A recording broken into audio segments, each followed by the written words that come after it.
Todo comenzó una noche en que no podía dormir. Me desperté de golpe, sintiendo como si alguien estuviera parado a los pies de mi cama. Pero cuando encendí la luz, no había nada, solo silencio, un silencio tan pesado que se sentía en el pecho. Desde ese momento supe que algo en esa casa no estaba bien. Mi nombre es Daniel, y esto fue lo que vivimos en esa maldita casa en Amityville. Nunca creí en espíritus ni en demonios, ni en casas malditas. Pero lo que pasamos ahí cambió mi forma de ver la vida. Esa casa era diferente. Desde que nos mudamos, se sentía una presencia, como si algo o alguien nos estuviera observando.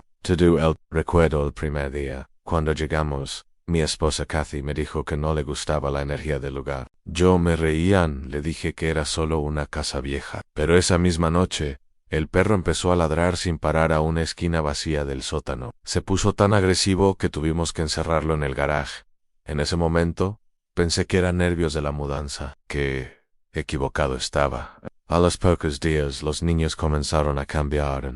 Missy hablaba sola. Decía que su amiga Jody la hablaba por la ventana. Decía que Jody era una cerdita con ojos rojos brillantes. Pensamos que era imaginación infantil, hasta que una noche vi esa figura por la ventana. No era un reflejo, era algo real, algo que no pertenecía a este mundo. El sacerdote vino a bendecir la casa, y apenas entró en uno de los cuartos, salió corriendo. Me dijo que no volviera a entrar ahí, que había algo maligno en esa habitación. Y después me llamó, temblando. Me dijo que escuchó una voz que le dijo que se fuera de inmediato. Esa fue la última vez que supimos de él. Las cosas se pusieron peores. Escuchábamos pasos en la escalera cuando todos estábamos en la sala. Las puertas se abrían solas. Las paredes goteaban una sustancia negra. Las cruces colgadas en los cuartos se volteaban por sí solas. Todo esto suena como una película. Lo sé, pero no lo es. Es real. Yo lo viví. Una noche, mientras dormía, sentí que me levantaban de la cama. No caminando, flotando, como si algo me llevara hacia el techo. Grité tan fuerte que desperté a todos. Kathy tenía marcas de manos en su espalda, como si alguien la hubiese sujetado con fuerza. Esa fue la noche en que decidimos huir. Nos fuimos sin mirar atrás. Dejamos todo. Ropa, muebles, fotos. Todo no valía la pena. Nada valía la pena si nuestra vida estaba en riesgo. Desde que salimos, jamás volvimos a sentirnos igual. Nunca más quisimos hablar de eso. Pero con el tiempo, entendí que alguien tenía que contar esta historia. Muchos dicen que fue un invento. Otros que solo queríamos fama, pero yo sé lo que vi. Lo que sentí, lo que nos persiguió durante esos días. Era algo oscuro. Algo que no tenía forma, pero tenía intención. Una intención malvada. Si me preguntas si creo en el mal ahora, te diré que sí, porque lo vi cara a cara en esa casa, en Amityville. Después de salir de esa casa, pensamos que todo terminaría. Al alejarnos de Amityville, podríamos volver a ser una familia normal, pero estábamos equivocados. Lo que había en esa casa no se quedó allí. Nos siguió, nos persiguió en sueños, en recuerdos, en pequeños momentos donde la oscuridad volvía a aparecer. Yo no podía dormir. Cerraba los ojos y escuchaba los mismos pasos en la escalera, aunque ya no vivíamos allí. Sentía el mismo frío en el pecho. Las noches se hicieron eternas. Kathy se despertaba gritando. Tenía pesadillas con la figura que vio sobre la cama aquella noche. Nunca quiso contarme bien qué vio. Solo decía que no tenía ojos, pero la miraba igual. Wyler lloraba como si algo dentro de ella se rompiera un poco más cada día. Missy dejó de hablar por semanas, solo dibujos extraños, con figuras oscuras, ojos brillantes, y siempre, en alguna esquina del papel, una ventana. Cuando le preguntábamos qué era, ella respondía lo mismo. Es Jody. Ella todavía viene a verme. Yo no sabía qué hacer. ¿Cómo se pelea con algo que no se puede tocar? Un día fuimos a la iglesia buscando ayuda, pero incluso ahí, algo no estaba bien. Cuando entramos, las luces comenzaron a parpadear. El sacerdote que nos recibió nos miró como si sintiera algo que no podía explicar. Nos dijo que debíamos orar mucho, aunque lo que había entrado en nuestras vidas era fuerte. Y no era de este mundo. Yo no entendía nada. Solo sabía que habíamos abierto una puerta. Y que cerrar esa puerta no sería fácil. Me dijeron que lo que vivimos en la casa no fue casualidad. Que esa propiedad tenía un pasado oscuro. Que años antes alguien había matado a toda su familia allí, mientras dormían con un rifle, y que desde entonces, nadie que viviera allí había encontrado paz. Entonces, lo entendían, no era solo una presencia, era una maldición, un dolor acumulado por años, siglos quizá, algo que se alimentaba del miedo. Y nosotros éramos la presa perfecta, una familia vulnerable, con niños pequeños, tratando de empezar de nuevo. Era el escenario ideal para algo así. A veces me preguntan por qué no hablamos de esto antes, por qué no fuimos a la televisión, o escribimos un libro, y siempre digo lo mismo. Porque contar esto no trae alivio, solo revive lo que queremos olvidar. Pero ahora siento que debo hacerlo, porque hay personas que creen que el mal es solo una idea, un concepto y no lo es. Es real, y tiene rostro, y habita lugares como ese. Y lo más aterrador de todo, es que sigue ahí, esperando, buscando a la próxima familia, a la próxima víctima, porque el mal no muere, solo cambia de forma. Pasaron los meses, pero el recuerdo de la casa no se borraba. La gente comenzó a acercarse, algunos por curiosidad, otros por morbo. Muchos querían entrar, otros solo tomaban fotos desde lejos, pero lo que me asustaba más era ver a los que decían que no sentían nada extraño, como si la casa los aceptara, como si los estuviera esperando.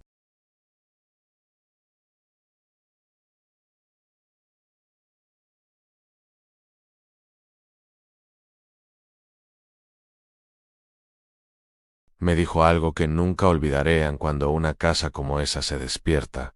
Nunca vuelve a dormirse del todo. Kathy no quería que siguiera hablando con él. Decía que abrir viejas heridas solo nos haría daño. Pero algo dentro de mí necesitaba entender, saber qué fue lo que enfrentamos. Le mostré unas fotos que tomamos antes de irnos. En una de ellas, en el reflejo del espejo del pasillo, se ve una figura borrosa, alta, de ojos vacíos. Yo no la había notado antes, pero estaba allí observando una noche, cuando creí que todo se estaba calmando. Missy volvió a hablar de Jody. Me dijo que Jody ya no estaba sola, que ahora tenía amigos, que a veces venían en sus sueños y le decían cosas feas, que le hablaban de la casa, que querían que regresáramos, que allá era su verdadero hogar. No sabía qué hacer. ¿Cómo luchas contra algo que no puedes ver? ¿Cómo proteges a tu hija de un enemigo que aparece en sus sueños? Empezamos a dormir todos juntos, como si eso pudiera ayudarnos a sentirnos más seguros. Pero el miedo seguía ahí pegado a la piel. El investigador volvió con otros colegas. Querían hacer una limpieza espiritual. Nos explicaron que no era una solución definitiva, pero podría aligerar la carga. Aceptamos, prendieron velas, leyeron escrituras, rociaron agua bendita por toda la casa. Pero cuando llegaron a la habitación donde Missy solía dormir, todo se volvió extraño. La temperatura bajó de golpe, las ventanas se empañaron por dentro, y uno de ellos se desmayó sin razón. Nos pidieron que saliéramos, que algo no quería que estuviéramos ahí, que la presencia se estaba manifestando. Cuando terminaron, nos dijeron que debíamos alejarnos para siempre de cualquier objeto traído de la casa que amamos todo, ropa, juguetes, hasta los álbumes de fotos. Fue como enterrar parte de nuestra historia. Pero esa fue la primera vez que dormimos tranquilos, sin ruidos y sin sombras. Un silencio que se sintió como un respiro. No sabíamos cuánto duraría, pero esa noche, al menos por unas horas, recuperamos la paz, aunque sabíamos que la guerra aún no había terminado. Con el tiempo, comenzamos a reconstruir nuestras vidas. Cambiamos de ciudad, los niños empezaron en una nueva escuela, y tratamos de no hablar más del pasado. Pero dentro de nosotros, sabíamos que nada sería igual. Éramos una familia marcada por algo que nadie más podía ver. Y aunque las noches ya no eran tan pesadas, el miedo seguía escondido en los rincones del alma. Missy dejó de mencionar a Jody, pero su mirada cambió. Ya no era la niña alegre que cantaba en las mañanas. Era más callada, más observadora, como si siempre estuviera esperando algo. Una vez le pregunté si todo estaba bien, y solo me dijo que no sentía que ellos se hubieran ido del todo, que solo estaban durmiendo, y que si hablábamos mucho de ellos, iban a despertar otra vez. Eso me heló la sangre. Empecé a buscar a otras personas que vivieron cosas parecidas. Fue ahí donde descubrí que no éramos los únicos. Otras familias habían pasado por experiencias similares, algunas en esa misma casa, otras en lugares distintos, pero con un patrón parecido, una presencia, un cambio de comportamiento en sueños oscuros, objetos moviéndose solos. Todas contaban cosas que yo entendía perfectamente. Entonces comprendí que esto no se trataba solo de una casa, se trataba de una puerta, una conexión entre este mundo y algo más allá, algo que muchos prefieren ignorar, pero que está ahí, esperando. Un sacerdote con quien hablé me explicó algo que me dejó pensando por semanas. Me dijo que hay lugares donde el mal se concentra, como un pozo, y que si una persona con suficiente dolor o rabia entra en ese lugar, puede despertar lo que duerme ahí. Tal vez eso fue lo que pasó con nosotros. Tal vez la casa estaba dormida, y con nuestra llegada, durante un retiro espiritual, conocí a una mujer que me miró muy fijo. Me dijo que llevaba años sintiendo una oscuridad en Miña, que debía perdonar, que el miedo nos ata, pero el perdón nos libera. Esa noche lloré como nunca, no porque me sintiera débil, sino porque por primera vez entendí que lo que viví no fue culpa mía, ni de mi familia. Decidí dejar de huir, aceptar lo que vivimos, pero también ponerle un límite, porque hay una verdad que muchos olvidan. El mal se alimenta del silencio, y yo ya no quería callar más. Por eso estoy contando esto, porque alguien tiene que hacerlo, porque si esta historia puede evitar que otra familia pase por lo mismo, entonces valió la pena. Y porque sé que, aunque no pueda verlo, Dios estuvo con nosotros todo el tiempo, en cada lágrima, en cada oración, incluso en el miedo. Él nunca nos dejó, y esa es la única razón por la que hoy sigo aquí, contando lo que nadie quiere creer. Después de abrirme a contar lo que vivimos, algo cambió, no afuera sino dentro de mí. Ya no me sentía prisionero del pasado, aunque todavía tenía miedo, ya no era el mismo miedo, ya no me dominaba. Era como si, al hablar, le quitara fuerza a todo eso oscuro, como si al nombrarlo, dejara de tener tanto poder sobre mí. Recibí cartas de personas que decían haber pasado por experiencias parecidas. Algunos me agradecían, otros me confesaban que nunca se atrevieron a contar lo suyo. Me di cuenta de que hay muchas personas cargando silencios, sufrimientos, que no se ven, y pensé en tal vez eso es lo que busca el mal. El silencio, el aislamiento, que uno se sienta solo, roto, incomprendido. Empezamos a ir a una iglesia pequeña en las afueras del pueblo. No era nada espectacular.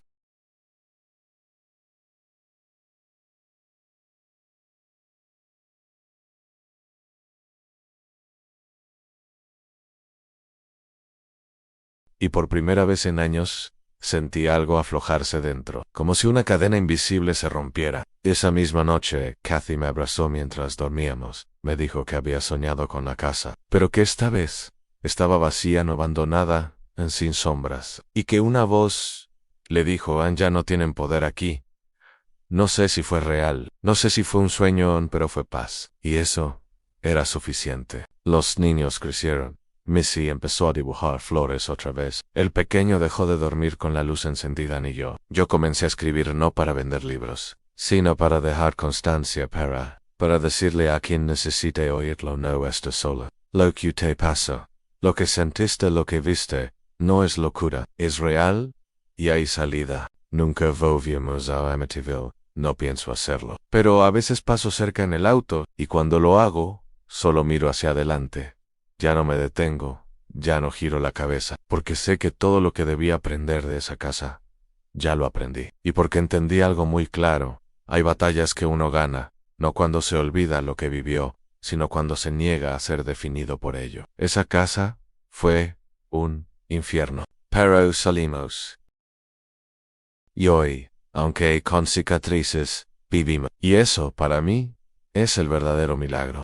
Un día, años después de haber salido de esa oscuridad, recibí una carta. Era de una mujer joven que decía haber comprado la casa de Amityville sin saber su historia. Alguien le habló de mí, y quiso saber si todo lo que se decía era cierto. Me preguntaba si realmente había vivido lo que conté, si los demonios eran reales, si de verdad existía algo maligno allí. No supe qué responder de inmediato. Me quedé con la carta en las manos durante horas. Al principio sentí miedo, como si el simple hecho de leerla pudiera abrir otra vez esa puerta que tanto me costó cerrar. Pero después sentí otra cosa, en compasión, porque esa mujer no buscaba solo respuestas, Buscaba ayuda. Buscaba verdad. Así que le escribí de vuelta. Le dije la verdad. Le conté que esa casa cambió nuestras vidas para siempre. Que sí, todo fue real. Que el mal no siempre tiene forma de monstruo o película. A veces se presenta como una casa bonita, con ventanas grandes y un jardín cuidado. Pero por dentro está podrida, vacía de Dios, llena de algo que no se puede explicar con palabras. Le pedí que oraran, que no se quedara sola, que buscara una comunidad de fe, que si sentía algo extraño no lo ignorara, porque el error más grande que uno puede cometer es negar lo que siente en lo más profundo, ese susurro que te dice en algo no está bien. Después de enviar esa carta sentí algo que no había sentido en años en paz completa. Tal vez ese era el propósito de todo. No solo sobrevivir, sino ayudar a otros a no caer en lo mismo, porque no se trata solo de casas embrujadas. Se trata del alma, de lo que dejamos entrar, de lo que permitimos que se quede. El verdadero peligro no es lo que habita en las paredes, sino lo que se apodera del corazón cuando uno vive con miedo y sin fe. Mi hijo, ya adulto, una vez me dijo a un papá, lo que vivimos me hizo creer en Dios más que cualquier sermón, porque si existe algo tan malo, también debe existir algo infinitamente más bueno que lo detiene, y tenía razón. Hoy miro hacia atrás y ya no me duele tanto. Por cada lágrima, cada noche sin dormir, cada oración desesperada, me acercó más a Dios en Mason and Death. Aunque el mal es real, también lo es el amor, la fe y la redención. No sé qué pasará con esa casa. No sé cuántos más entrarán sin saber lo que oculta, pero yo ya hice lo que debía hacer. A contar la verdad. Y esa verdad es esta: el infierno puede tocar la tierra, pero el cielo también. Y si tú estás atravesando una noche oscura, escucha esto, no estás solo. Hay una luz más fuerte que cualquier sombra. Solo tienes que buscarla y nunca soltarla. Hoy, al mirar todo desde la distancia, me doy cuenta de que el verdadero milagro no fue haber salido de la casa, fue haber salido con el alma intacta, fue no haber perdido la fe en medio del horror. Porque esa casa no solo quiso asustarnos, quiso quebrarnos, quiso dividirnos, quiso borrar todo lo bueno que teníamos como familia, pero no pudo. Entendí que lo que vivimos fue una guerra espiritual, no contra fantasmas con sábanas blancas o sombras en las esquinas, fue una lucha contra la desesperanza dura.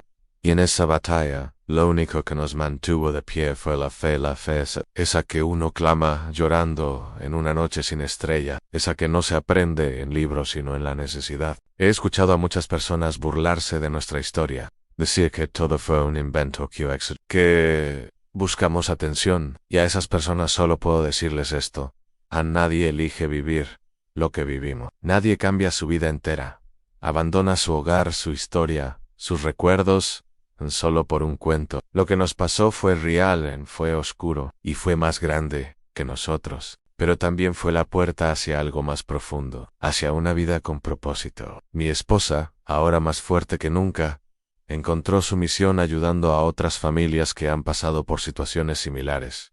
Se convirtió en consejera no ora con ellos. Los escuchan y yo simplemente acompaño. A veces hablo, a veces solo estoy ahí, porque a veces lo que más necesita alguien que sufre es saber que no está loco, aunque no está solo. Mis hijos crecieron sabiendo que el mundo tiene oscuridad, pero también aprendieron que esa oscuridad no es más fuerte que la luz. Hoy son hombres y mujeres de bien, con una fe firme, y cuando alguna vez les preguntan si todo fue cierto, ellos no dan detalles, solo dicen: vivimos algo que no se puede explicar, pero Dios nos sostuvo. Y eso basta. Y sí, tal vez esta historia no tenga un final feliz como en las películas. Tal vez la casa sigue ahí. Tal vez otros llegarán y vivirán lo suyo. Pero lo importante es que nosotros salimos y aprendimos. Aprendimos que el mal existe, pero no es invencible. Que el miedo golpea, pero no destruye si no se le da permiso. Que la fe no es una emoción, es una decisión, y que los milagros no siempre llegan con ángeles y luces. A veces llegan como una familia que sobrevive, que se mantiene unida, que escoge la vida, aunque haya tocado el infierno. Hoy soy testigo de eso, no porque lo leí, no porque me lo contaron, sino porque lo viví, porque caminé por ese valle oscuro. Why? Y si estás escuchando esto, si sientes que hay algo que quiere romperte por dentro, si estás rodeado de sombras y no sabes cómo seguir, solo te digo una cosa, anclama, aunque sea con una palabra, aunque sea con un suspiro, porque hay alguien que te escucha, y créeme, cuando lo haces, la oscuridad tiembla, porque el poder de la luz empieza cuando uno deja de callar. Esa es la verdad de Amityville. No solo fue una casa, fue una batalla y gracias a Dios la gané.